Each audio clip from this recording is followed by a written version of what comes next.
Digital marketing নিয়ে কি freelancing শুরু করে সাকসেসফুল হওয়া সম্ভব? আমি একটু উপরে বলছি সাকসেস করতে পারবেন কিনা। ডিজিটাল মার্কেটিং হচ্ছে এমন একটা স্কিল যার ডিমান্ড আজকেও আছে, কালও থাকবে, আগামী 10 বছর পরেও থাকবে। কারণ হচ্ছে ই কমার্স থেকে শুরু করে যত কোম্পানি আছে না, সবাই কিন্তু গুগল অ্যাডস দেয় ওদের কাস্টমার অ্যাকুইজিশনের জন্য। এখন আপনি এটা শিখবেন কীভাবে?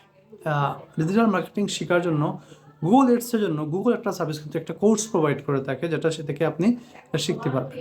ফেসবুকও মেবি কিছু একটা কোর্স প্রোভাইড করে থাকে। আর যদি আপনি এগুলো শিখতে না পারেন, আপনি ইংলিশ ল্যাঙ্গুয়েজে আপনার সমস্যা থাকে, তাহলে আপনি যেটা করবেন, আপনি একটা কোর্স নিয়ে নেবেন।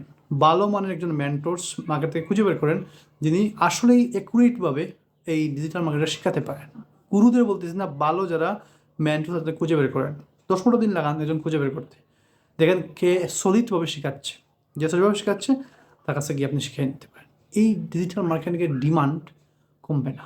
আর এটার যদি কেরিয়ার আপনি শুরু করেন, কেরিয়ার আপনার ব্রাইট একটা কেরিয়ার চলতে থাকবে। কারণ হচ্ছে এটার demand day by day grow হচ্ছে। কারণ ব্যবসা বাড়তেছে, ই কমার্স বিজনেস বাড়তেছে না বাংলাদেশে, বাড়তেছে।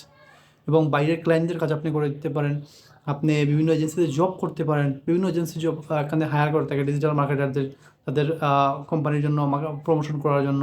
সো এই ক্ষেত্রে আমি বলবো যে ডিজিটাল মার্কেটিং নিয়ে আপনি যদি শুরু করেন, আপনি একজন সাকসেসফুল ফ্রিল্যান্সার হতে পারবেন।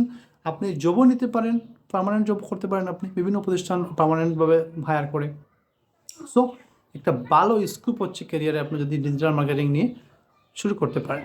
সো অপেক্ষা না করে কাজ শেখা শুরু করেন। এটা তো কঠিন কিছু না ভাই, এটা তো এত ক্রিটিক্যাল কিছু না ডিজিটাল মার্কেটিং যে আপনি শিখতে পারবেন না। এটা খুব সিম্পল একটা স্কিলস, এটা আপনি একটু প্র্যাকটিস করলেই শিখতে পারবেন। Thank you.